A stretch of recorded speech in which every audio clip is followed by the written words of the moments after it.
প্রথম গেছিলাম, আমাকে ওরকম করে কেউ চেনে না, তো আমার পরিচয় দেওয়াটা খুব জরুরি নয় কি?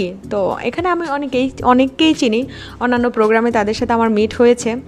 আজকেও এই প্রোগ্রামে অনেকের সাথে মিট হলো, আবার হবে, আর এভাবেই তো সম্পর্ক হয়। হুট হুট করে থোড়ি না একদিনে ভালো সম্পর্ক হয়, ধীরে ধীরে পরিচয় হয়, কথাবার্তা আগায় দেন না, ভালো সম্পর্ক, ভালো বন্ধুত্ব হয়।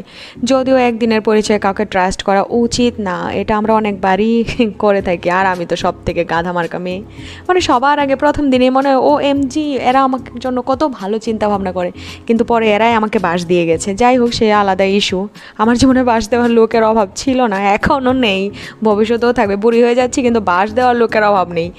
তো সেটার জন্য তো আর মানে সময় নষ্ট করে লাভ নেই। দেখো এখানে নাচ গান হয়ে গেল, সবগুলো তো আর দেওয়া সম্ভব না, তাহলে ব্লগটা তো কেউ দেখবেই না, বরঞ্চ কমেন্টে এসে আমাকে খিস্তি দিয়ে যাবে সবাই। এখানে এই প্রোগ্রামে কি কি হয়নি।